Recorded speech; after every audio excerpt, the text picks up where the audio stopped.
Jack McDermott, Special Agent in charge of the Washington Field Office of the FBI. Are you in charge of the Secret Service? You are. Good. Good afternoon, sir.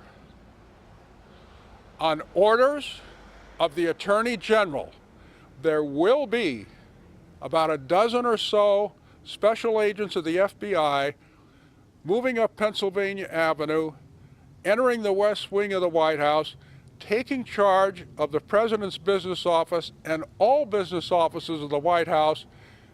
They'll prohibit anyone from entering or leaving those offices or taking any paper in or out until further notice. We were shocked. We were going to be those 12 agents moving to the White House taking over. We started walking up Pennsylvania Avenue at about 13th Street.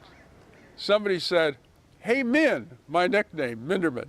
"Hey, Min, do you think they'll shoot?" And I answered, "Oh no, they're not going to shoot. They're just like us. They're well-trained, disciplined, and professional. They're not going to shoot." I figured that was the right answer. I didn't know whether they were going to shoot or not. So we entered the White House really not knowing. There was no problem. They handled it really well, and we were able to do our assignment. It lasted for a few days, and the interesting thing that happened that whole assignment was late one evening, Richard Nixon, by himself, the president, was walking down a hallway in front of one of the offices. He was very frustrated, apparently. He came up to the agent, challenged the agent.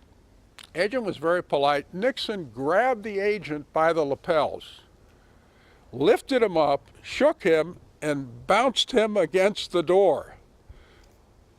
Dropped the agent down. The agent didn't do a thing, and Richard Nixon went on his way.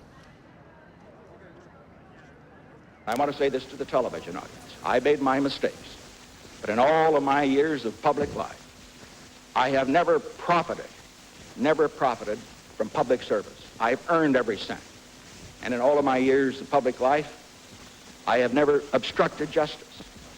And I think, too, that I can say that in my years of public life, that I welcome this kind of examination, because people have got to know whether or not their president is a crook. Well, I'm not a crook. Nixon zit tot over de oren in de problemen en hij weet nog steeds niet waar het lek zit. Hij vraagt John Dean alles op te schrijven wat hij heeft gehoord over Watergate.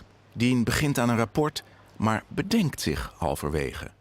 It was pretty clear early that I was going to be a scapegoat, and while I was one who did not talk to the press, did not leak information to the press, when my colleagues stopped dealing with me because they didn't know what to do with me, but it was clear they were going to set me up, I had my secretary read a statement to the Washington Post and other papers saying if they thought I would be the scapegoat, they were making a mistake, and they shouldn't. I was trying again to encourage them to come forward and be honest, and let's just everybody account for the mistakes we've made and get right with it and pay the price for any mistakes we've made. They didn't see it that way. I had no prior knowledge of the Watergate break-in. I neither took part in nor knew about any of the subsequent cover-up activities. Dean staat nu alleen en neemt een drastisch besluit. Na maandenlang de zaak in de doofpot te hebben gestopt, wordt hij nu klokkenluider van de Watergate-affaire en verklaart onder ede wie er allemaal bij betrokken zijn. Hij levert ook de hoogste dader uit, Nixon zelf.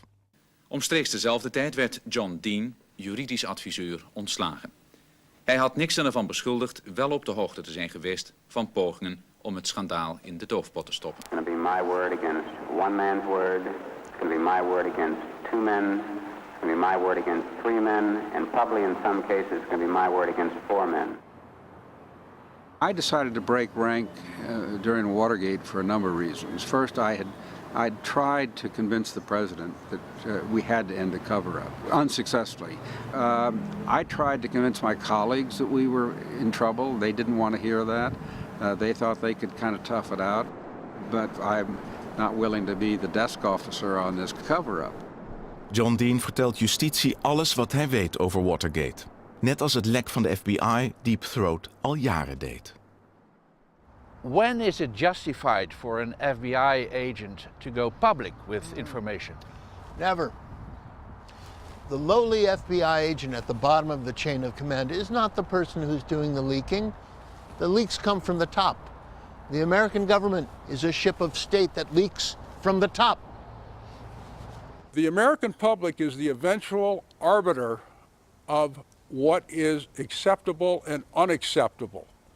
And by keeping it in the public eye through the press, the American public then decided, we'll support, we won't support this investigation. Well, I thought it was helpful, and to this day, I think that that relationship of leaking, getting information out, it's an integral part of the history of the FBI.